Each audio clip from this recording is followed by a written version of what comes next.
Ano? Ano akala mo sa akin? Walang utak? At basta mo nalang ipakakasal sa lalaking hindi ko kilala at nakita? Wala kang magagawa.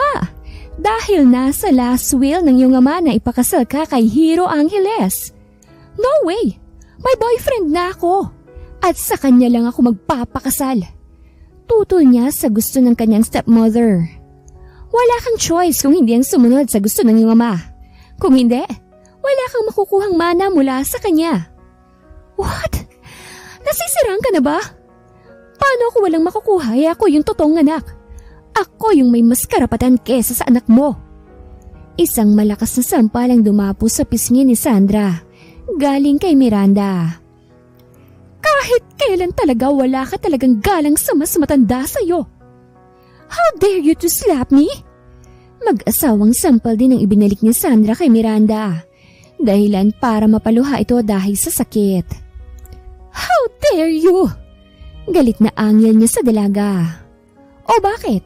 Ikaw lang bang may kamay para sumampal? Alam mo bang tiniis ko lang ang ugali mo dahil sa pakikiusap ng daddy ko sa akin?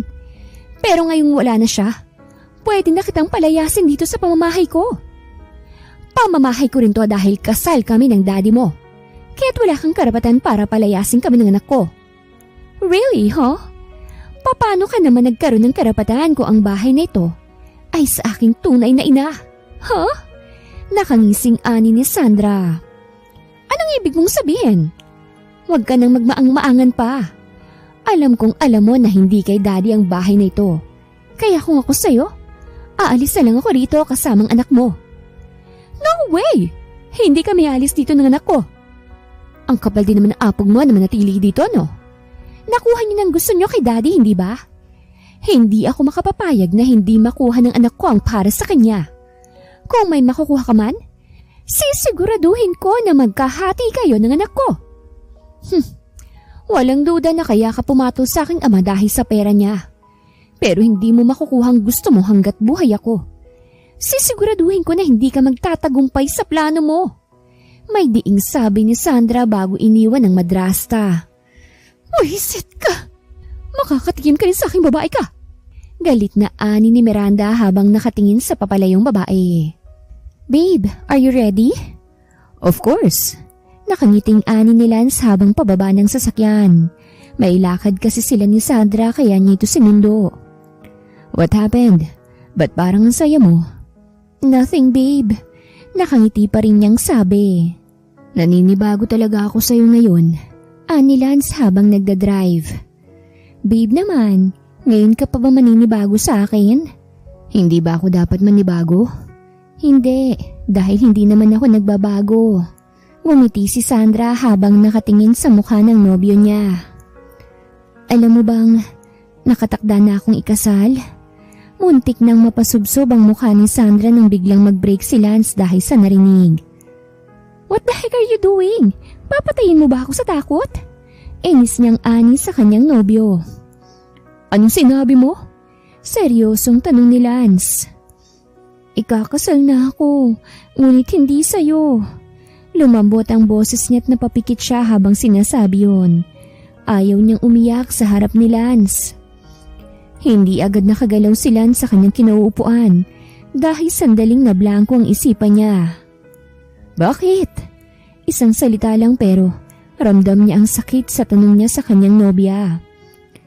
Iyon ang bili ni Daddy bago siya namatay. At pumayag ka? Si Sandra naman ang hindi nakasagot.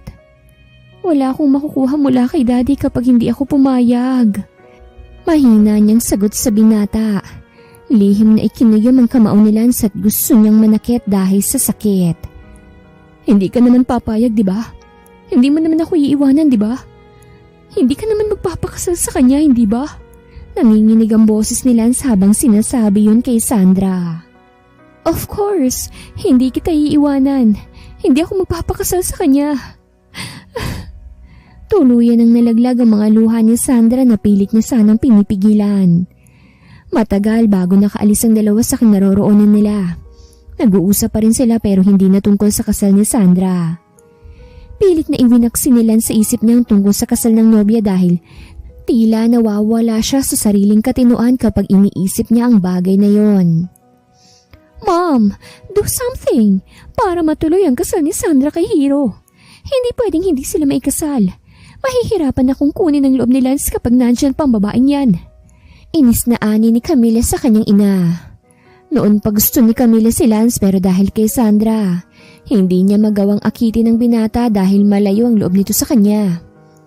Huwag kang mag-alala anak. Magiging sayo si Lance at maikakasal si Sandra kay Hiro. Pangako ko yan sayo. Thank you, Mom. You're always welcome, Iha. Alam mo kung gaano kita kamahal kaya't hanggat kaya ko, ay aabutin ko basta't para sa'yo. Nangingiting ani ni Miranda sa kaniyakap ang anak niya. Ilang araw pang nakalipas mula sa kanyang wheelchair ay nakatalikod na kinausap ni Hiro ang ginang na siyang bumisita sa kanya. Mr. Angeles, nakaredy na ang magiging asawa mo. Kaya't ipasa kamay mo na ang pasya kung sinong magiging mga bisita nyo sa inyong kasal. Pasensya ka na kung wala siya rito, ha? Alam mo naman ang mga bata ngayon, mahilig sa mga out of town.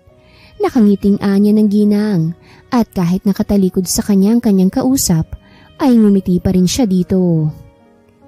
Ako nang bahala sa lahat. Napangiti si Miranda matapos marinig ang sinabi ng lalaki. Umuwi si Miranda sa mansyon na puno ng saya ang kanyang mukha. Ano nang balita? Tapos na ang problema natin. Isa sa mga araw na ito ay kakasal na si Sandra kay Hiro. Anya. So, kailangan na ba nating mag-celebrate? Nakangiting ani ni Camila. Why not? Pagsang-ayon ni Miranda habang nakipagtawanan sa anak niya. Lumipas pang mga araw. Miss Sandra. Napalingon si Sandra sa likod ng may tumawag sa pangalan niya. Ano po yun? Nasa isang coffee shop sila ni Lance at nasa comfort room ang kanyang nobyo. Sumama ka nang walang ingay sa amin kung ayaw mong mabutas ang tagiliran mo. Bulong ng isang lalaki sa kanya. What? Sino kayo?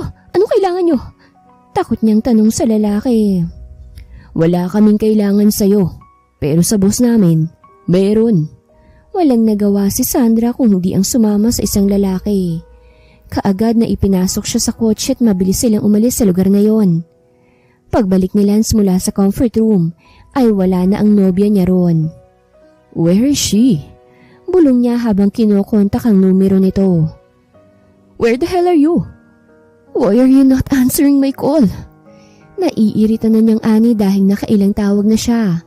Wala pa rin. Hindi pa rin sinasagot ng dalaga ang mga tawag niya. Inis na umalis sa coffee shop si Lance. Habang malaki naman ang ngiti ng mag-ina nang makita ang nangyari. Nandun din sila para makita ang pagkuha kay Sandra. Now, it's your turn naman para siraan sa kanyang nobyang babaeng yon at siguraduhin mo na makukuha mo siya, okay? Utos ni Miranda sa anak niya. Thank you, Mom. Umalis ng dalawa sa coffee shop nang makitang papaalis na rin ang binata sa naturang lugar. Ano ba? Huwag mo nga akong hawakan. Tila nandidiring ani ni Sandra sa lalaking humawak sa kanya. Ang arte naman ito. Kung hindi ka lang kailangan ni boss ewan ko na lang kung anong ginawa ko sa'yo. Sabi ng lalaking kanina pang naiingayan sa dalagang parang walang prenong bibig kung magsalita. Pagpasok nila sa malaking mansyon ay lihim na napahanga si Sandra. Sa ganda at lawak nun, pero hindi niya ipinapahalata sa mga lalaking kasama niya. Sir, nandito na po siya. Kausap ng isang lalaki sa kanyang cellphone. Copy po, sir. Pinatay na niya ang tawag at sinenyasan ng mga kasama niya na iakyat na ang dalaga sa taas. Sabing wag mo akong hawakan Sinamaan pa niya ng tingin ng lalaking nasa gilid niya. Follow me, miss. Anya ng lalaking may kausap kanina. Ito ang magiging kwarto mo at hintayin mong magiging asawa mo soon. Itinulak ng lalaki si Sandra papasok sa kwarto. Sa kanya isinara ang pinto. Anong ginagawa mo? Buksan mo itong pinto! Sigaw ni Sandra sa loob ngunit wala nang sumasagot sa kanya. Ano ba? Buksan niyo to! Naiiyak na si Sandra sa loob pero walang mangahas na pagbuksan yon. Sir, nasa loob na po siya at ito na po ang bag niya. Anya ng lalaki kay Hiro. Thank you. Bantayan niyo siya na hindi siya makalabas ng bahay hanggang sa dumating ang kasal naming dalawa. Utos niya sa kanyang tauhan. Copy po, sir. Nagpaalam ng lalaki habang naiwan naman si Hiro sa kanyang opisina sa loob ng kanyang mansyon. Sa bahay nila Lance ay nag-aalala na siya sa kanyang nobya. Malapit na mag-24 oras. Pero wala pa ring balita kay Sandra. Naipacheck na rin niya ang CCTV sa naturang coffee shop ngunit walang kuha sa mga oras na nandun sila. Burado lahat ng kuha sa CCTV na mga oras na yon na para bang sinasadya. Where are you now, babe? Damn it! Bulong ni Lance habang hindi mapakali at panay ang tingin sa kanyang cellphone. Nakapunta na siya ng police station para sana magpa-blatter. Ang nangyari, hindi daw pwedeng maitala na missing si Sandra kung hindi umaabot ng 24 oras ang pagkawala niya. Damn it! Damn it! Sinisisi ni Lance ang sarili niya sa pagkawala ng kanyang nobya. Kaya't ganun na lang siya kadesperado na hanapin ito. Young lady, nakahanda na po ang inyong pagkain. Balita ng isang may kaedarang babae sa dalaga. Sino ka? Nasaan ako? Kanino mang bahay to? Please tulungan mo ko kung makaalis dito. Please. Pakikiusap niya sa ginang habang umiiyak. Ilang araw na siya doon at gusto niya nang umuwi. I'm sorry, young lady, ngunit hindi ko maaaring sabihin sa iyo kung nasaan ka. Huwag mo na ring isipin pang tumakas dahil hindi ka makakaalis dito. Maliban na lang kung siya ang kasama mo. Paliwanag ng babae sa kanya. Wala akong pakialam kung sino yung sinasabi mong dapat kong kasama. Gusto ko nang umuwi. Kaya't pwede ba? Palabasin niyo ako dito. Sigaw niya pero walang response mula sa kanyang kausap. Naawa man si Manang Nora ngunit wala siya magawa. Ayaw niyang mawalan ng trabaho lalo pat nasa kolehiyo na ang kanyang panganay na anak. Habang hinihintay ni Hiro ang araw ng kasal niya, ay naisipan niyang puntahan ang magiging asawa niya sa kwarto nito. Pero ang tangkang pagpasok ay naudlot nang makita niyang nakahandusay sa sahig ang katawan ni Sandra at wala itong malay. Damn, Luis! Sigaw ni Hiro kaya't nataranta ang mga naroroon, pati na ang mayordoma. Sir, bakit po? Tumawag kayo ng doktor. Bilisan niyo! Pasigaw niyang anis sa tauhan niya. Tarantang sinunod naman siya ng mga ito at kaagad na tinawagan ng kanilang family doctor. Pagdating ng doktor nila ay kaagad na sinuri nito si Sandra. What happened to her? Kaagad na tanong ni Hiro sa doktor matapos nitong tignan si Sandra. Okay naman siya, don't worry. Hindi ba siya kumakain or pinapakain niyo ba siya? At sino ba siya? Ngayon ko lang siya nakita dito sa mansyon mo. Tanong ni Blythe sa kanyang pinsan. Namumulubi na ba ako sa tingin mo? No, pero sa pagsusuri ko wala siyang kain kaya siya nagkaganyan. That's impossible. Anong akala mo sa akin, sira ulo't hindi siya pakakainin? Tinalikuran siya ni Hiro na kaagad naman niyang sinundan. Siya ang ginawang kapalit ng kanyang ama sa malaking utang niya sa akin. Pasiuna ni Hiro bago umupo sa upuan. What? Hiro, are you sure about this? Paano kung napilitan lang pala siya na gawin yan? Hindi mo pwedeng ipilit ang sarili mo sa kanya. At anong itinakot mo sa kanya, ha? Nothing. Maiksing sagot nito sa kaharap. Nothing? O baka naman ipinakidnap mo siya? Oo. Ano? My goodness, Hiro. Are you out of your mind? No. Tinupad ko lang ang gusto ng kanyang ama. Kabaliwan yan. Inis na anin ni Blythe sa binata. Kabaliwan bang tuparin ang pangako ko sa hiling ng isang namayapa na? Isa pa, stepmother na niyang nagsabi na gusto nilang makasal na kagad ang babaeng yan sa akin. At naniwala ka naman, because I want to marry her. Ewan ko sa'yo kung anong nasa utak mo't kailangan mo pang tuparin ang pangako mo sa isang taong patay na. Sermon ni Blythe sa kanyang pinsan. Aalis na ako. Tawagan mo na lang ako kung may problema sa kanya. At siguraduhin mong kumain siya. Hindi dahil masarap ang pagkain niyan may kakain na siya. Siyempre, kinidnap mo yan. Kaya wala talaga yung ganang kumain. Lalo pat nakakulong siya. Hello? Kahit akong nasa kalagayan niya, ay hindi talaga ako makakakain ng maayos. Napabuntong hininga si Hiro habang bumalik sa kanyang wheelchair. Don't worry, uutusan ko mga katulong na bantayan siya kapag kumakain. Mabuti naman kung ganun. O sige na, alis na ako. Inihatid lang ng tauhan ni Hiro ang kanyang pinsan sa labas. Pagkaalis nito ay siya namang dating ng kanyang sekretarya. Ito na po ang lahat ng kailangan mong pirmahan, Sir Hiro. Dinala ko na po dito lahat para wala ka ng trabahuhin pa bukas. Magalang na anya ng kanyang sekretarya. Ilapag mo na lang dyan at pwede mo na akong iwan.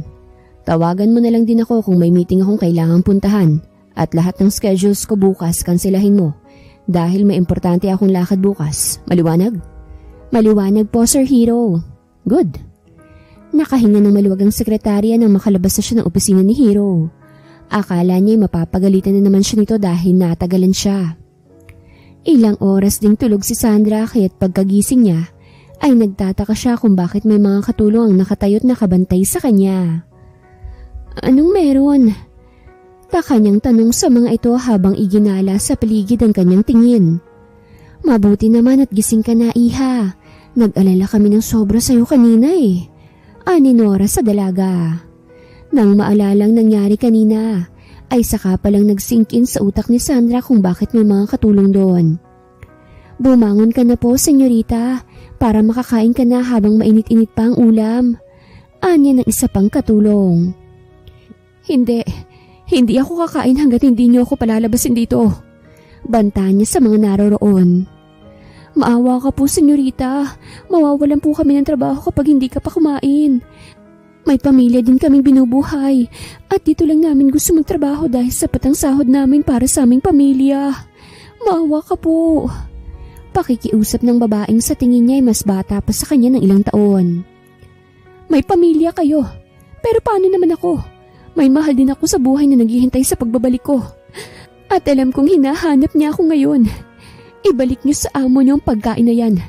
Mas gugustuhin ko pang mamatay na lang kesa tumira sa bahay na to. Walang pakialam niyang sabi. Napayuko ng ulong ibang katulong. Ang isa'y gusto nang maiyak. Alam nila ang ugali ni Hiro at alam nila na pag sinabi nito ay talagang gagawin niya. Naaawang nakatingin si Sandra sa mga katulong. Isa-isa nilang binitbit ang mga pagkaing nasa mesa. At wala siyang balak na kumain ngunit nang maamoy ang mabangong amoy mula sa dala nilang pagkain ay biglang kumalam ang kanyang tiyan. At alam niyang kung hindi pa siya kakain, siguradong sasakit na naman ang tiyan niya katulad kanina. Sandali! Pigil niya sa katulong na hindi pa nakalabas ng pinto. Ibalik niyo ng lahat ng yan dito at kakain na ako. Agad na nabuhayan ng pag-asa ang mga katulong nang marinig ang sinabi ni Sandra, maging ang mayordomay na pahinga ng maluwag sa narinig. Nilantakan ni Sandra ang mga ulam na nakahain sa harapan niya. Isinantabi niya na muna ang sariling problema at magana siyang kumain kahit may mga katulong na nakabantay sa kanya. Pwede na kayong lumabas, ani Sandra sa mga katulong matapos niyang kumain. Ngumiti lang ang mga ito sa kanya saka siya iniwan. Maging ang mayordomo ay umalis din para makapagpahinga siya ng mabuti. Dumaan pa ang mga araw at naging mga buwan. Buwan nang nagdaan ngunit wala pa ring balita si Lance tungkol sa pagkawala ni Sandra. Nagpakalat din siya ng mga posters ngunit wala pa rin siyang balita. Hi, can I join you? Matipid ang ngiti ni Lance na tumango sa dalagang kararating lang. Anong ginagawa mo rito? Wala, naglilibang lang. Ikaw ba? Anong ginagawa mo rito? Palagi ka ba sa lugar na ito? Ay naku, hindi. Ngayon lang, sinamahan ko lang ang kaibigan ko at nakita kita, kaya kita nilapitan. Nakangiting ani ni Camila sa binata. Gusto mong uminom? Hindi ako masyadong umiinom pero dahil ikaw ang nag-aya, bakit hindi? May tiwala naman ako sa'yo. Anya ng dalaga. Mabilis na tinungga ni Lance ang hawak niyang wine, habang lihim naman na nagsasaya si Camila sa kalooban niya. Hey, marami ka nang naiinom. Stop na, baka hindi ka na makauwi niyan. Saway ni Camila sa binata. Don't worry, di pa ako lasing. Gusto ko lang makalimutan saglit ang problema ko. Miss na miss ko na siya, ngunit hindi ko alam kung saan ko siya hahanapin. Lasing na sabi ng binata. Bakit ba kahit lasing ka siyang nababanggit mo? Wala na siya, Lance. Hindi mo na siya makikita pa, kaya't wag mo na siyang hanapin pa. Nandito naman ako Handa akong gawin ang lahat at ibigay sa iyong lahat. Mahalin mo lang ako. Kausap ni Camila sa binata. Sandra, I miss you so much, babe. Mabilis na kinabig ni Lance si Camila at kinuyumos ito ng nananabik na halik sa labi. Lance, I love you.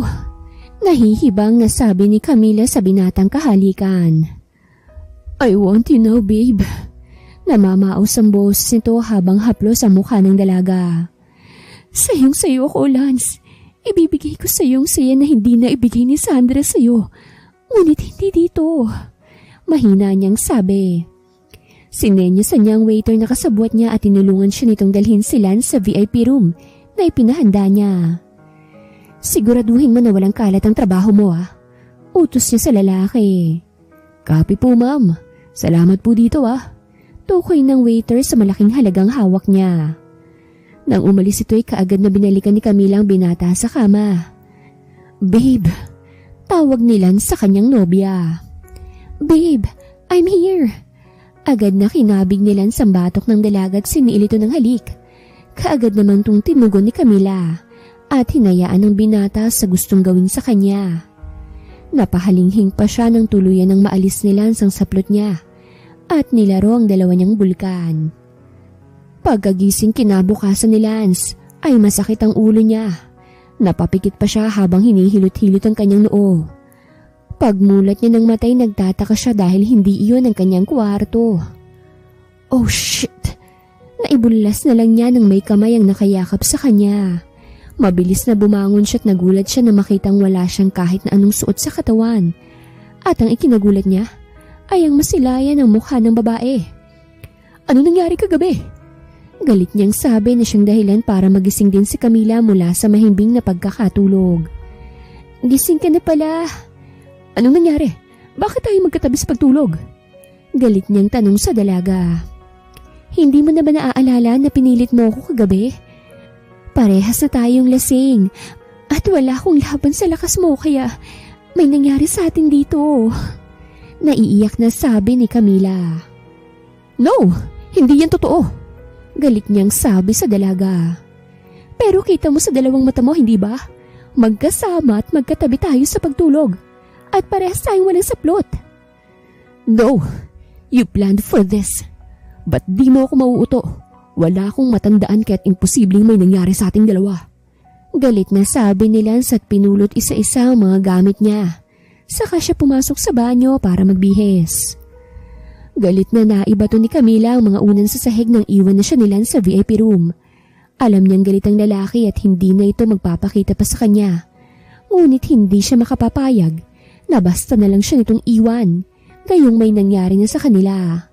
Hahabulin at hahabulin niya ito hanggang sa kusa na itong papayag na pakasalan siya. Ganoon siya kadesperada para maangkin ang binata na matagal niya nang gusto. Sa mansyon ng mga Angeles, ay nag-isip ng magandang plano si Sandra na makalayo sa bahay na iyon. Alam niyang mahihirapan siyang makalabas doon dahil sa dami ng nagbabantay sa kanya. Hindi pa niya nakikita si Hero ngunit alam niyang baldado ito at isa na itong matanda ayon sa nalaman niya doon. Sa kakaisip ni Sandra kung paano makalalabas sa mansyon, ay nagulat na lang siya nang may nagsalita sa likuran niya. Kung nag-iisip ka ng plano kung paano makalalabas dito, itigil mo na yan. Hindi ka makakaalis dito hanggat hindi ka na ikakasal sa akin. Matalim na tingin kaagad ang ipinukol ni Sandra sa lalaki nang malingunan niya ito. Nakasuot ng mask si Hero, kaya't hindi niya makita ang totoong mukha nito. At sa tingin mo ba magpapakasal ako sa'yo? No way! Mamamatay muna ako bago mo makuha ang gusto mo. Hindi naman kita mahal at wala akong plano na magpakasal sa isang tulad mo. Singhal ni Sandra sa lalaki. Wala ka nang magagawa pa dahil hindi mo makukuha ang mana mo kapag hindi ka nagpakasal sa akin. Isa pa, ako ang may hawak sa kumpanya niyo ngayon dahil malaki ang utang ng iyong ama sa akin. Kaya kanya ipinagkasundo sa akin upang mabayaran ang utang niya. Diretsyong sabi ni Hero. No, hindi totoo yan. Walang utang si Daddy sa kahit na kanino, lalo na sa'yo. Galit niyang ani sa kaharap. Yan ang akala mo. Wala ka na rin namang magagawa. Magpapakasal ka sa akin sa ayaw at sa gusto mo. No way! May mahal na akong iba. At kahit kanino, hindi ko siya ipagpapalit. At lalong wala akong pakialam sa mana ko. makasama ko lang siya. At gustuhin mo pa kayang makasama siya kung makita mong ginagawa niya at ng kapatid mo sa labas? Inihagis ni Hiro sa harapan ni Sandra mga larawan na kanina pa niyang hawak. Kaagad naman tong pinulot ni Sandra at nanginginig ang mga kamay niya nang makita ang mga larawan. Si Camila yon at si Lance na parehong hubad at nasa iisang kama. Naglalaro ng apoy. Kita pa sa mukha ni Lance ang pagkagusto nito sa ginagawa. Ganon din ang kapatid niya. No! Hindi! Hindi totoo yan! Hindi magagawa ni Lance ang pagtaksilan ako. Mahal ako ng boyfriend ko. Umiiyak na sabi ni Sandra. Kaya kong patunayan na lahat ng sinasabi ko ay totoo. Hindi ako naniniwala sa'yo. Gawa-gawa mo lang ang lahat ng yan para magpakasal ako sa'yo. Nasa sa'yo yan kung maniniwala ka sa akin o hindi. Magbihis ka't may pupuntahan tayo. Pagkasabi nun ni Hiro ay kaagad na tumalikod siya, sakay sa kanyang wheelchair. Nang hihinang napaupo sa kama si Sandra. Walang humpay ang agos sa mga luha niya dahil sa sakit na nararamdaman niya sa mga oras na yon. Ayaw niyang maniwala sa nakita niya, ngunit sa tuwing makikita niya na tila nasasarapan si Lance, habang binabayo ang kapatid ay para na siyang sinasaksak ng paulit-ulit sa dibdib. Matapos magbihis si Sandra, ay sinundo na siya ng tauhan ni Hiro. Nauna na kasi ito sa kotse at siya na lang hinihintay. Walang salitang sumakay sa kotse si Sandra. Hindi rin niya kinakausap ang lalaking nasa tabi niya. Wala siyang ibang iniisip kung hindi si Lance. Namamaga na rin ang mga mata niya dahil sa kakaiyak. Mom! No! You don't do this to me. Hindi mo pwedeng pangunahan ang desisyon ko. Wala akong planong pakasalan siya. Kahit sabihin nating may nangyari sa aming dalawa, wala akong pake. Lasing ako ng gabing yun at hindi ko alam kung paano akong napunta sa kwarto na yun. Galit na paliwanag ni Lance sa kanyang ina. Wala ka nang magagawa. Nakapagdesisyon na ako. Ipakakasal kita kay Camila sa ayaw at sa gusto mo. Papaano na lang kung mabuntis siya? Gagawin mo pang anak sa labas ang apo ko? Dahil lang sa hindi mo gusto ang kanyang ina? Kaya kong panindigan ng anak ko na wala ang kanyang ina. Kung sakali man na mabuntis siya, kung may nangyari man sa amin, kukunin kong anak ko at ako ang magpapalaki sa kanya. At kapag nahanap ko na si Sandra, ipaliliwanag ko sa kanya ang lahat. Ani Lance. Sa tingin mo ba papayag ako na kukunin mo ang anak ko kung sakali mang mabuntis ako, ha Lance? Parehong napalingon sa may pintuan si Lance at ang kanyang ina, nang bigla na lang sumulpot doon si Camila. Wala akong kasalanan kung may nangyari man sa atin. Pareho nating ginusto yun habang ginagawang bagay na yun. At kung magbunga man ang nangyari sa atin, hindi mo makikita ang anak ko kung hindi ka magpapakasal sa akin. Banta ni Camila sa binata. Wala akong paki kung hindi mo man siya ipakita. O edi mabuti para wala akong ibang iisipin kung hindi ang samin na lang ni Sandra. Kaya naming gumawa ng maraming anak. Kahit ilan pa kung gugustuhin namin. Napatigil sa pagsasalita si Lance ng isang malakas na sampal ang dumapo sa pisngi niya. Galing kay Camila. Wala kang kwenta. Sarili mo lang ang iniisip mo. At sino ka para isipin ko? Hindi ka si Sandra. Alam mo tama si Sandra eh. Isa kang baliw na handang gawin ang lahat makuha lang ang gusto niya. Enough! Sigaw ng ina ni Lance sa kanya. Hintayin mong makabalik ang iyong ama sa kanyang business trip. Alam kong tulad ko ay gusto rin niyang makasal kayong dalawa ni Camila. Kaya don't worry iha, maikakasal ka kay Lance bago pa man magkalaman niyang tiyan mo. Pangaalo ni Cecil sa dalaga. Mula sa labas ay dinig ni Sandra ang pinag-usapan ng mga tao sa loob, kaya't bumuhos na naman ang mga luha niya. Bago pa man siya makalakad palayo, ay bumukas na ang pinto at iniluwal nun si Lance. Babe! Mabilis na lumayo si Sandra sa kanyang nobyo at umiling-iling na wag itong lumapit sa kanya. Babe, mag-usap tayo. Please, alam kong narinig mong lahat. Magpapaliwanag ako sa'yo. Unang pagkakataon na gumaralgal ang boses ni Lance habang kausap ang nobya. Hindi na kailangan, Lance. Narinig kong lahat. At sapat nang nalaman kong totoo. Totoo ang lahat ng nakita ko. Umiiyak na saad ni Sandra. Babe, pakinggan mo naman ako. Wala akong kasalanan kung may nangyari man sa amin ni Camila. Hindi ko gusto yun. Alam mo kung gaano kita kamahal, babe. Please huwag mo akong iwan. Ginawa ko ng lahat, Lance. Handa akong isakripisyong lahat para sa'yo. Bakit? Bakit nagawa mo sa akin to? Kahit sabihin mo pa na hindi mo sinasadya at wala kang kasalanan, masakit pa rin eh. Sobrang sakit. Alam mo, okay lang sana kung ibang babae ang ginalaw mo eh. Mapapatawad pa sana kita. Pero si Camila yan, Lance. Kapatid ko yan eh.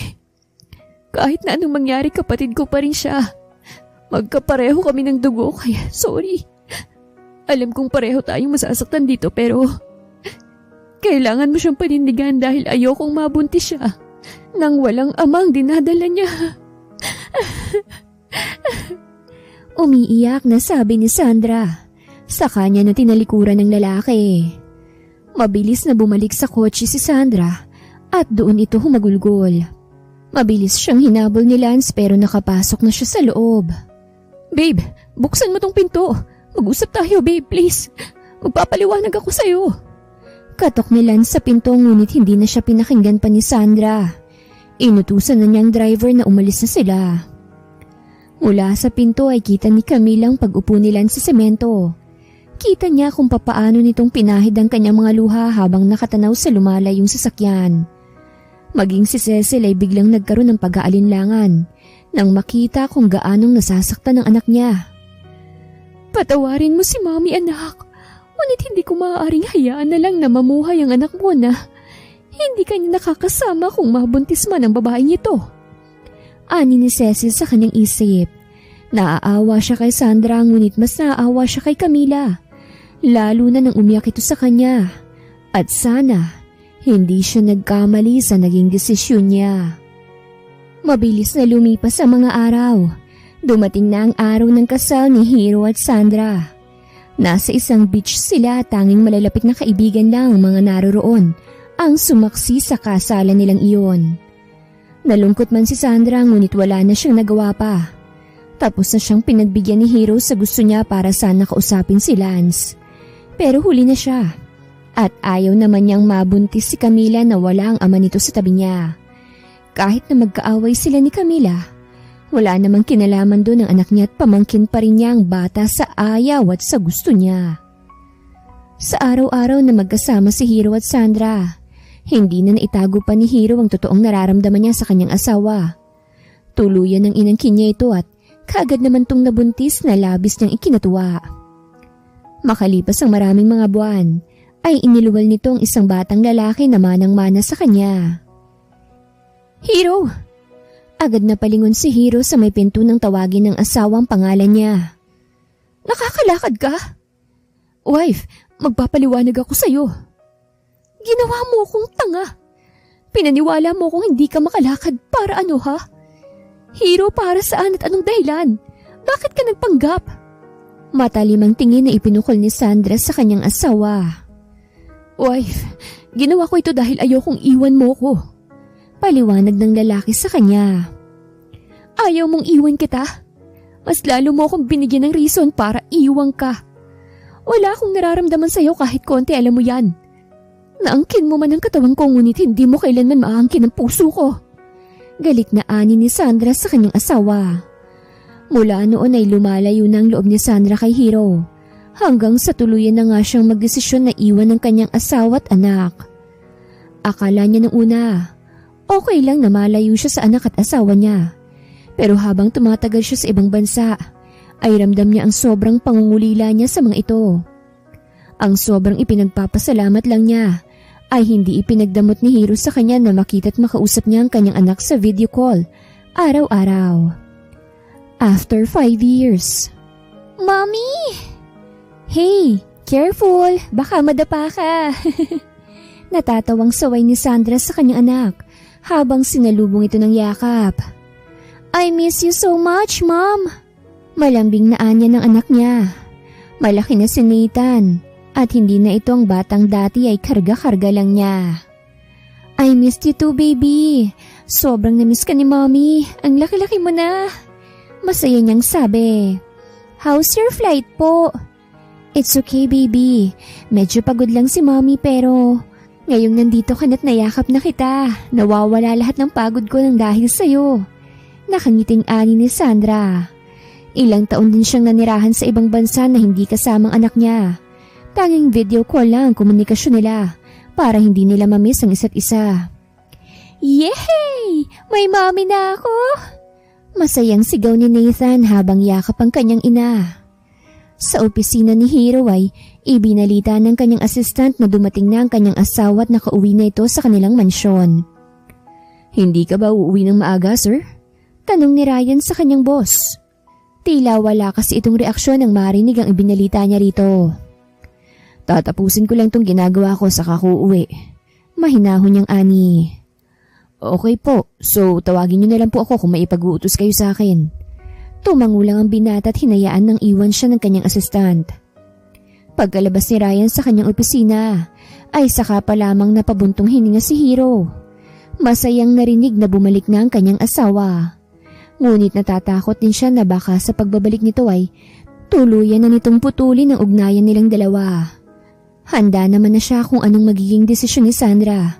Pero isipin pa lang niyang pakakawala na siya nito ay sobrang sakit na ang nararamdaman niya. Mula kasi nang malaman ni Sandra na nagpapanggap lang siyang hindi makalakad, ay nag-iba na ang pakikitungo nito sa kanya. Maliban si Lance pa rin ang mahal nito ay palaging ipinamukha ni Sandra sa kanya na pinilit lang siya nito at ginamit lang ang magiging mana niya para mapa-oo siya na magpakasal dito. Senyorita, gabi na. Hindi ka pa po ba matutulog? Tanong ni Manang Nora sa babae. Manang, ganitong oras ba kadalasan ang uwi ni Hiro galing opisina? Tanong niya sa kanyang mayordoma. Hindi naman po, senyorita. Baka nag-overtime lang kaya't ginabi na ng uwi. Ngayon lang ito nangyari na ginabi siya. Hindi ka pa ba matutulog? Gabi na ho. Susunod na lamang po ako. Hihintayin ko lamang po siya. Oo, sige ho. Ikaw ang bahala. Papano't mauna na po ako sa'yo. O sige po. Nakadalawang tasa na si Sandra ng kape at 10:00 na rin ng gabi. Ngunit wala pa rin si Hiro kaya't napabuntong hininga na lang siya. Gusto niya sana itong makausap ng masinsinan pero mukhang hindi mangyayari ang nais niya.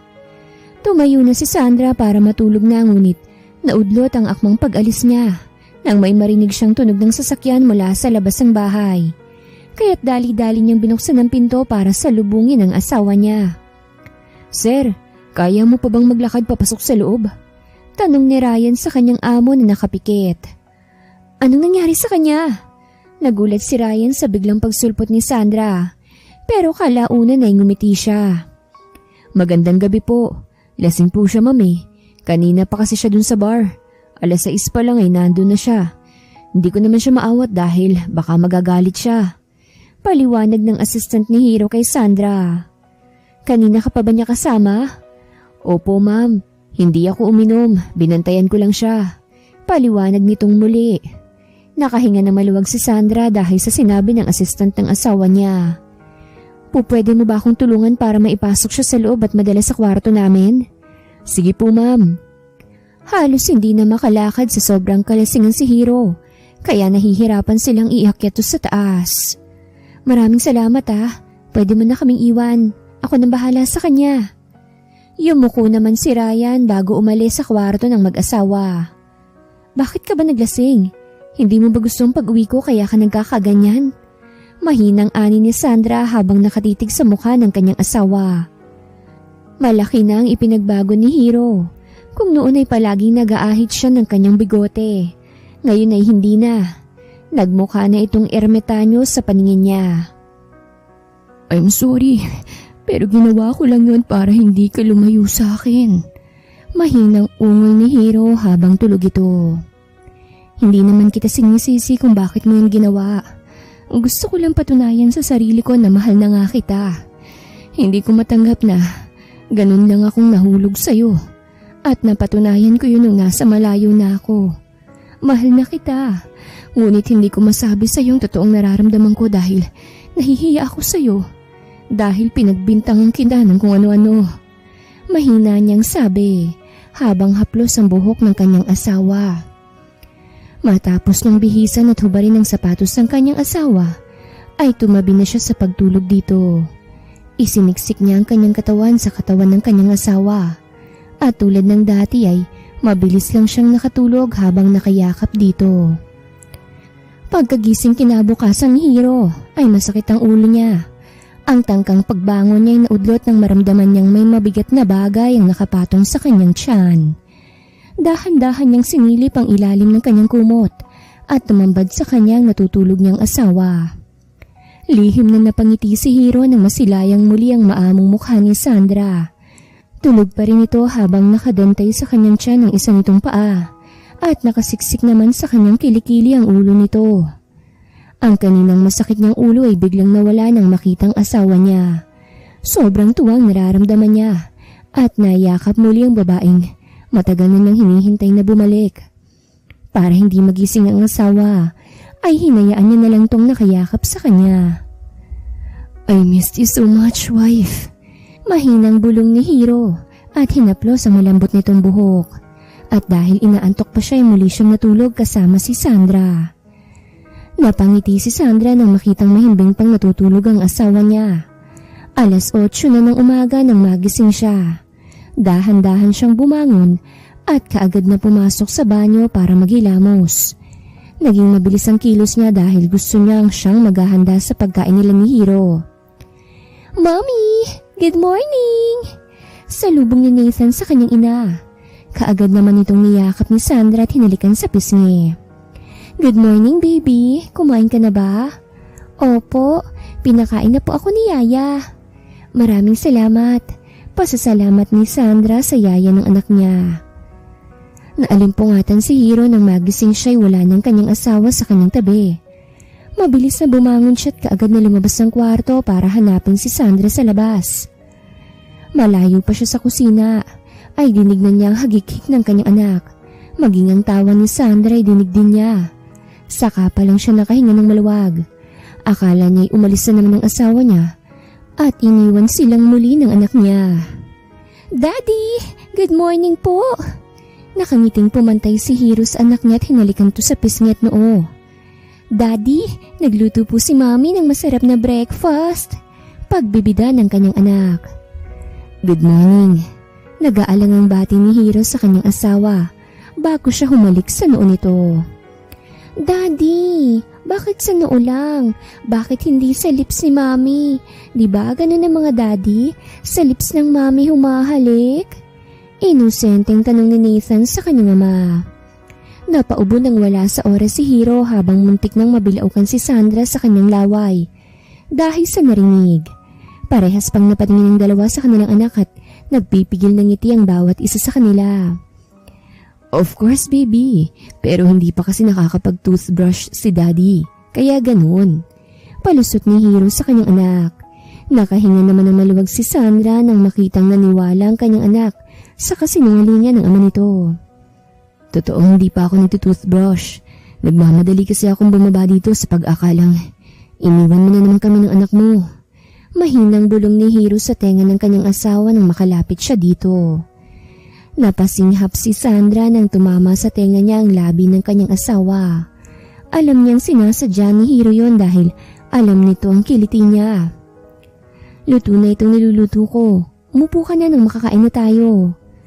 Mabilis na lumayo siya dito dahil biglang nag-ibang pakiramdam niya.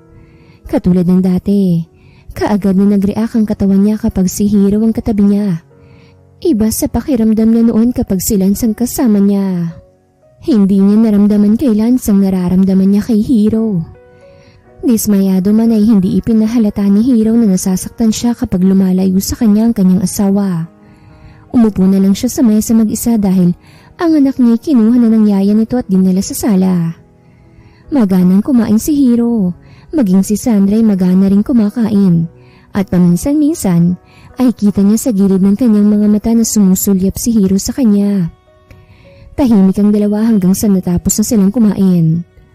"Wala ka bang pasok ngayon? 9:00 na, late ka na sa trabaho mo." Pagkausap ni Sandra sa kanyang asawa. "I want to talk to you now. Papasok ako pero bukas pa." Mahinahong ani ni Hiro. Hindi na niya natitiis na hindi siya masyadong kinakausap ng asawa niya. Sabik na siyang mayakap ito at gusto niyang malaman kung hindi na ba ito aalis pang muli.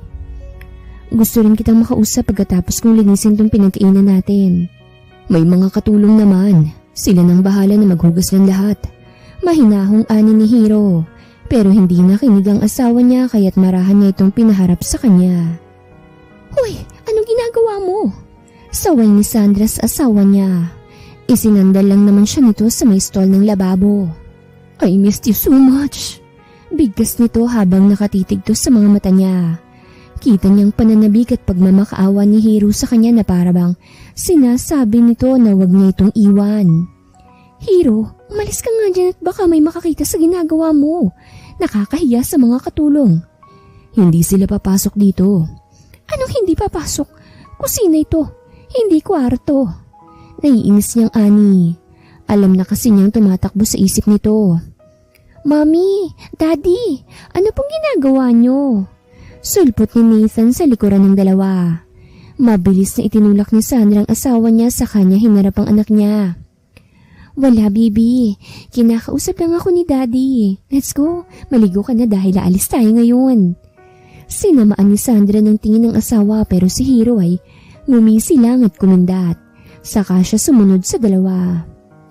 Matapos paliguan ni Sandra ang anak niya, ay siya naman ang naligo. Iniwan niya munang anak sa yaya nito saka siya pumasok sa kanilang kwartong mag-asawa. Maliligo ka na? Napahawak sa kanyang dibdib si Sandra nang bigla nilang may brasong lumingkis sa katawan niya. Anong ginagawa mo? Umalis ka nga dyan. No, hanggat hindi mo ko kakausapin ng maayos hindi kita bibitawan. Umiiling na sabi ni Hiro. Mas lalong hindi kita kakausapin kung hindi ka aalis dyan sa likuran ko. Banta niya sa kanyang asawa. Pero hindi nagpatinag si Hiro.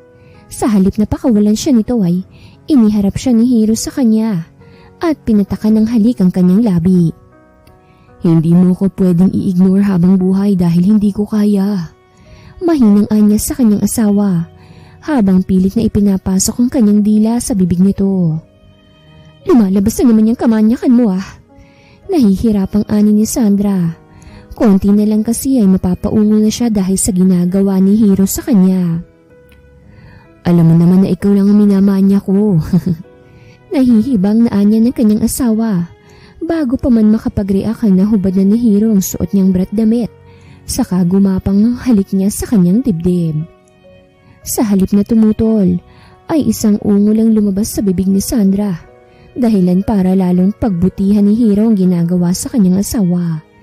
Hindi siya makapapayag na hindi niya ito makuhang muli. Dahil sa pananabik at pagkamis niya sa kanyang asawa, ay tuluyan ng bumigay si Sandra kay Hiro. Aminin man niya o hindi ay alam niyang nasasabik din siyang makatalik muli ang lalaking nagparamdam sa kanya na isa siyang reyna sa buhay nito. Hindi isang beses lamang si Hiro nagbinhi ng punla sa sinapupunan ng asawa niya. Kung hindi ilang beses ngayong ginawa, siniguro niyang mabubuntis ito sa ikalawang pagkakataon. Nang sa ganun ay wala na itong takas sa kanya. I love you. Bulong ni Hiro nang matapos sila ng kanyang asawa. Ngumiti lang si Sandra dito at kahit hindi niya sabihin ay alam na nito ang isasagot niya. Pagod ang katawan ni Sandra matapos nilang magniig ni Hiro. Nakailang round sila kaya't gusto niya sanang magpahinga. Ngunit nang maalala ang anak niya ay mabilis siyang bumangon at pumunta ng banyo para maligo. Sasamahan na kita at ako na magpapaligo sa iyo. Presenta ni Hiro na hindi na tumutol pa si Sandra. Hinayaan niya ang kanyang asawa na siyang maglinis sa kanyang katawan hanggang sa parehas na silang natapos. Ito ang isuot mo, hindi masyadong revealing. Ayokong may ibang nakakakita sa magandang hubog ng katawan mo dahil nagseselos ako. Walang halong biro na sabi ni Hiro sa kanyang asawa. Hindi na tumutol pa si Sandra dahil alam niyang kanina pang naghihintay ang anak niya sa sala. Nangako siya sa anak na aalis sila para mag-shopping at dahil hindi pumasok si Hiro, ay nagsama ang tatlo papuntang mall para igalang kanilang anak. Mommy, Daddy, doon tayo! Turo ni Nathan sa may maraming mga laruang nakadisplay. Sure baby. Nakangiting ani ni Sandra habang nakasunod sila ng asawa niya sa bata. Kunin mong lahat ng gusto mo at bibilhin ni Daddy lahat yan. Nakangiting ani ni Hiro. Talaga po, Daddy? Gulat na sabi ng bata. Yes, baby. Kahit buong mall pa, kayang bilhin ni Daddy yan para sa'yo. Mahina lang ang pagkakasabi ni Hiro. Pero dinig pa rin ni Sandra kaya't siniko nito. Dahilan para mapadaing si Hiro. Wife, nagsasabi lang naman ako ng totoo. Kakamot-kamot na sabi ni Hiro. Yan ba palagi ang ginagawa mo sa anak ko kapag wala ako? Pinangangalandakan mo na kaya mong bilhin lahat para sa kanya? Nakataas kilay na tanong ni Sandra. Of course hindi. Alam ko naman na ayaw mo nun, hindi ba? Sinungaling, diyan ka na nga. Napakamot sa kanyang batok si Hiro bago siya sumunod sa mag-ina niya. Noon, pangarap lang niya na makasamang kanyang mag-ina. Ngayon ay abot kamay niya na labis niyang ipinagpapasalamat sa taas. Hey! Tumingin ka nga sa nilalakaran mo. Anong akala mo? Ikaw lang ang tao dito sa mall at wala kang pwedeng makabangga. Galit na sabi ng babaeng nakabangga ni Sandra.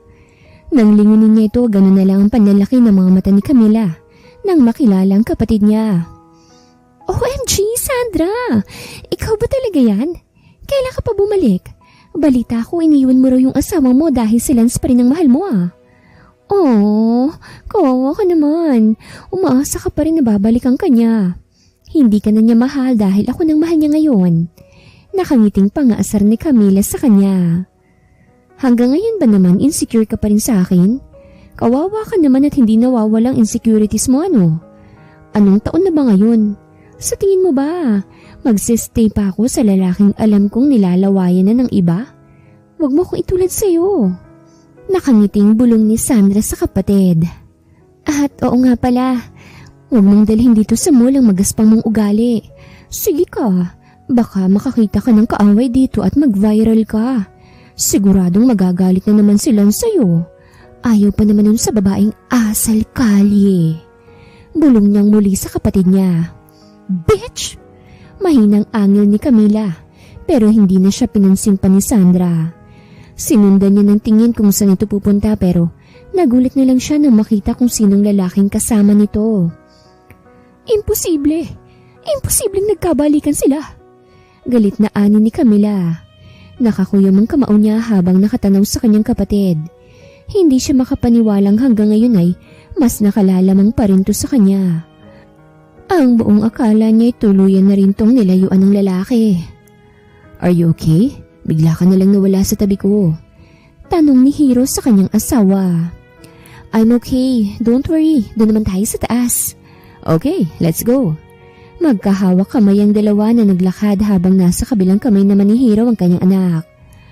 Halos maghapon silang gumala at dahil sa pagod ay nakatulog ng anak nila pagka-uwi nila sa kanilang mansyon.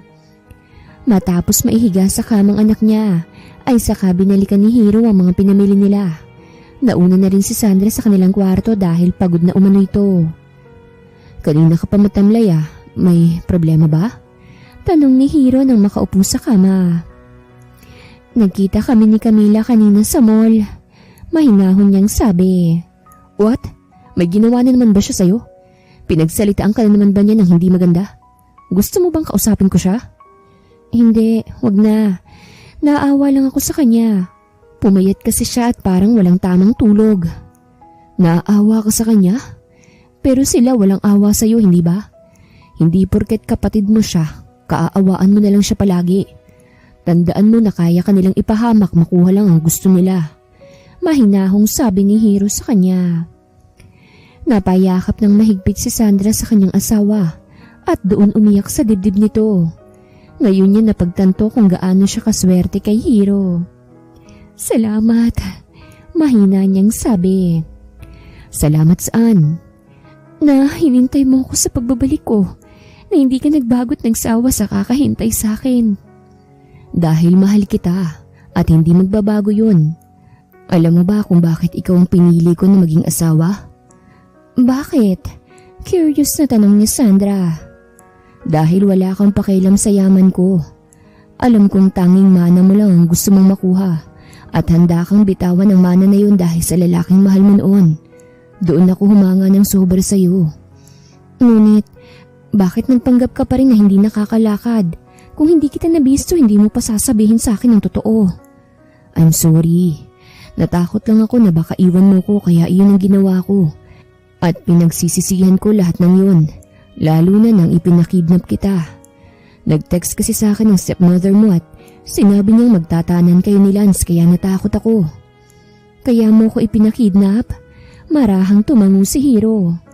Galit ka ba sa akin? Bakit naman ako magagalit sa'yo? Alam ko ng lahat at kung anong dahilan kaya mo ginawa yun. Kaya masasabi kong maswerte pa rin ako kahit wala na si Daddy. Dahil nandyan ka na, handang intindihin ko anong ugaling meron ako. Totoong ayokong makasal sa'yo noon. Pero ngayon kahit ilang ulit mo pa akong pakasalan, papayag at papayag ako. Nakangiting sabi ni Sandra kay Hiro. Totoo? Hindi mo na ako iiwan at si Nathan? Paninigurado ni Hiro. I promise, I'll never do that again. Ayoko na ring malayo sa inyo ng anak natin. Lalo na sa'yo. Malambing na sabi ni Sandra. Finally, thank you wife. I love you so much. I love you more, hubby. Mahigpit na niyakap ni Hiro ang asawa at sabay na natumba sila sa kama habang magkayakap. Matuling lumipas sa mga araw. Palaging wala si Hiro sa bahay na ipinagtataka ni Sandra. Naninibago siya sa kanyang asawa dahil hindi naman yun gawain ni Hiro. Ilang buwan na siyang nakabalik galing sa Europe pero ngayon lang nangyari na halos kada araw umaalis si Hiro at kadalasan din na uwi niya'y hating gabi na. Hanggang isang araw habang kumakain ng mag-asawa ay hindi na napigilan pa ni Sandra na hindi magtanong kay Hiro kung anong ginagawa nito. Hubby. Tugon ni Hiro sa kanyang asawa habang kumakain. I'm sorry kung magtatanong ako sa'yo nito pero kasi naku-curious lang ako. Ano bang pinagkakaabalahan mo't palagi kang late nang umuwi at palagi nang umaalis? Tanong niya sa mahinang tono lang. Napahinto sa pagsubo si Hiro at ngumiti sa kanyang asawa. Busy lang talaga ako nitong mga nakaraang araw, wife. Dahil may malaking project kaming binabago. Pero don't worry. Malapit nang matapos yon at balik na naman ako sa normal. Nakangiting ani ni Hiro. Hindi kumbinsido si Sandra sa sagot ni Hiro, pero nanahimik na lang siya. Ayaw niyang masira ang mood nito. Maging siya'y ayaw niyang masira ang mood niya. You're done? Hindi mo pa nabawasan ng pagkain mo Sita ni Hiro sa kanya nang tumayo na siya. Nawala na naman siya ng gana sa pagkain. Ilang araw na niyang nararamdaman yun ngunit ayaw niyang sabihin kay Hiro.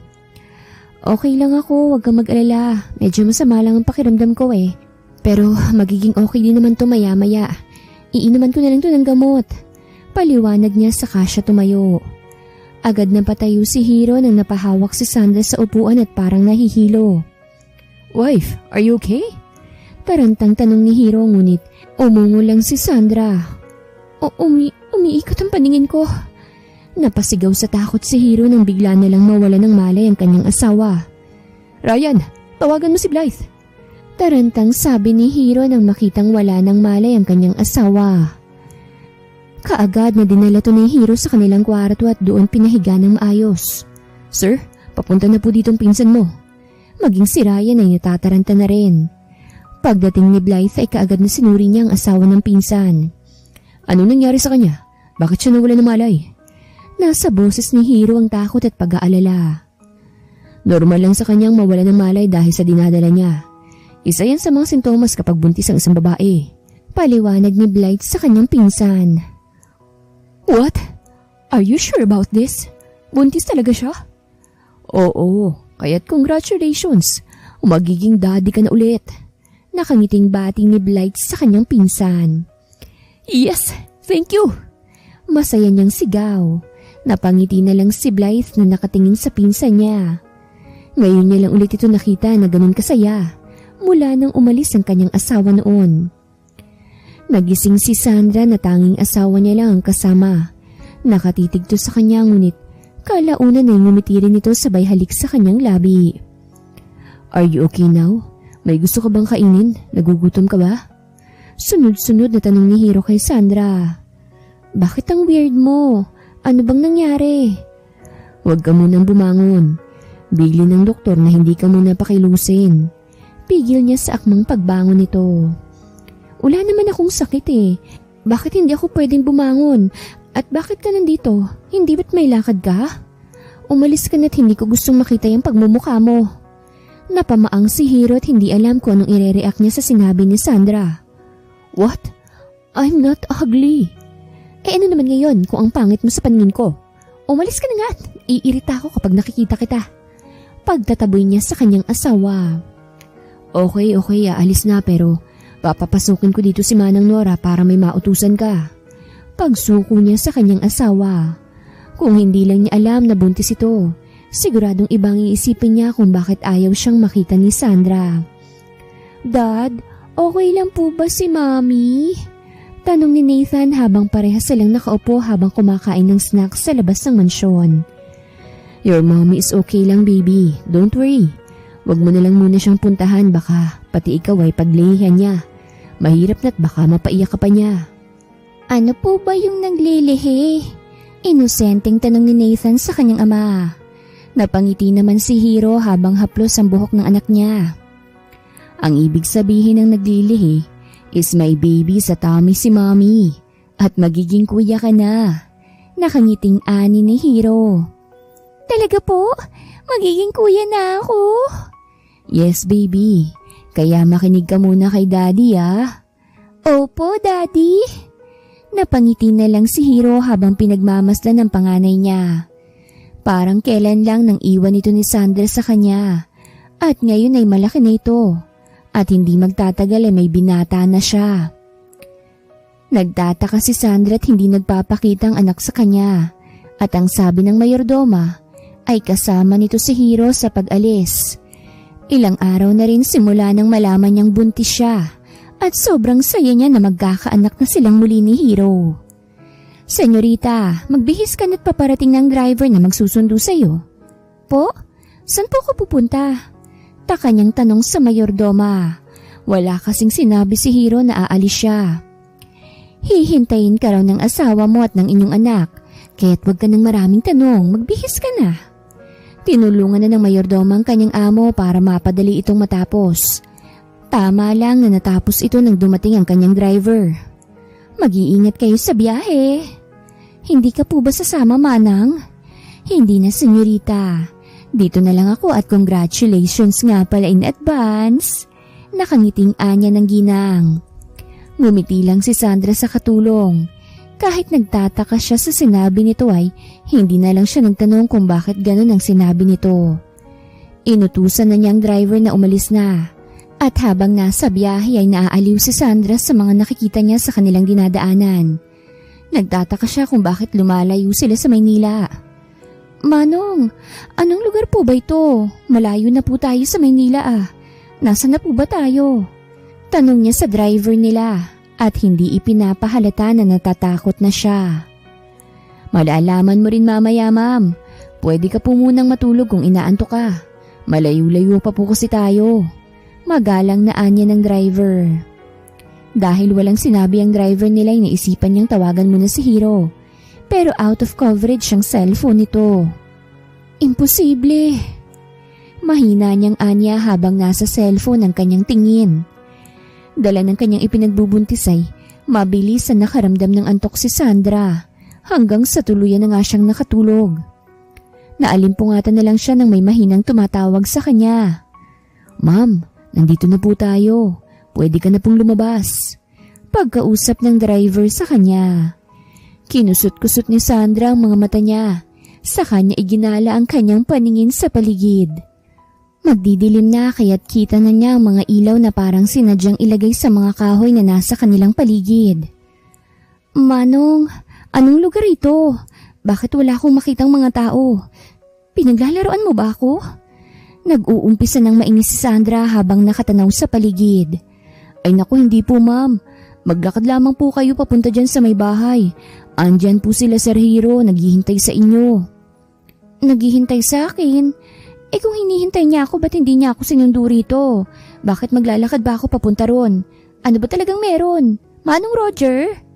Tawag ni Sandra sa kanilang driver. Ngunit walang sumasagot. Bigla na lang itong nawala na parang isang bula. Dahil mag-isa na lang siya, napilitan si Sandra na maglakad papunta sa itinuro ng driver nila.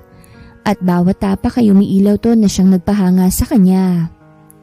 Wow! Ang ganda! Akala niya sa isip niya lang yun nasabi. Hindi niya alam na lumabas na pala sa bibig niya ang katagang yon. Pagdating niya sa sinasabi ng kanilang driver ay nagulat siya nang bigla nilang may narinig siyang tugtog. At sa isang sulok ay nandoon si Hiro, nakatayo at may hawak na bulaklak. Hindi maipaliwanag ang sayang nararamdaman ni Sandra. Wala sa isip niya na ganun ang mangyayari. Alam na alam niya ang ganoong setup kaya't napaiyak siya bago pa man siya makalapit kay Hiro. Napaiyak ko ba ang aking Reyna? Nakangiting tanong ni Hiro habang hinahalikan sa noo at labi ang kanyang asawa. Anong ginagawa mo? Bakit di mo sinabi na may ganito? Umiiyak niyang sabi. May surprise ba na sasabihin? Nakangiti niyang anya. Alam kong hindi maganda ang una nating pagkikita dahil pinakidnap lang naman kita. Sa pag-aakalang lalayasan mo ko. Natatawang sabi ni Hiro. Maging ang mga naroroon ay napatawa na rin dahil hindi nila lubos maisip na nagawa yun ni Hiro sa asawa niya. Pero sa pagkakataong to, pinapangako ko na babawi ako sa'yo. Lumuhod si Hiro sa harapan ng kanyang asawa. Tumingala siya dito sabay labas niya sa box na nasa kanyang pocket. Saka iyon binuksan. Mrs. Sandra Angeles, will you marry me again? Nagsusumamong tanong ni Hiro sa kanyang asawa. Of course, hubby. I'll marry you. Again and again. Nakangiting sang-ayon ni Sandra. Masayang isinuot ni Hiro ang hawak niyang singsing sa daliri ng kanyang asawa at siniil to ng puno ng pagmamahal na halik. Maawa naman kayo sa walang jowa rito. Saway ni Blight sa dalawa na ikinatawa ng mag-asawa. Kung may higit pa sa salitang sobrang saya, ay iyon na ang nararamdaman ng mag-asawa ng mga oras na yon. Kinabukasan noon, sa lugar ding yun ay ikinasal ng muli si Sandra at Hiro. Kung bakit iyon ang napili ni Hiro na lugar, ay dahil iyon ang lugar na gustong-gusto ni Sandra. Dahil ang lugar na yun ay ang pagmamay-ari ng kanyang amang namayapa na. Dinaluhan ng matatalik na kaibigan, kasosyo sa negosyo at iba pang bigating mga tao ang kasal nilang yon. Andun rin ang ikalawang magulang ni Hiro na siyang tumatayong magulang sa kanya nang mawala ang tunay niyang magulang. Maging ang mga nagkausap na rin si Sandra at Camila at nakahingi na ng tawad ang kapatid sa kanya. Maging ang stepmother niya ay pinatawad na rin niya. Tanging si Lance lang wala sa kasal nila dahil ayon kay Camila ay nakipaghiwalay na ito sa kanya. Dahil hanggang sa mga oras na yon ay si Sandra pa rin ang laman ng puso niya. Naawa man si Sandra sa kapatid ay wala na siyang magagawa pa. Tanging sila lang ang makakapag-ayos sa sarili nilang problema dahil sila naman ang mag-asawa at wala silang karapatan para panghimasukan yun. Naging maayos ang buhay ng mag-asawa.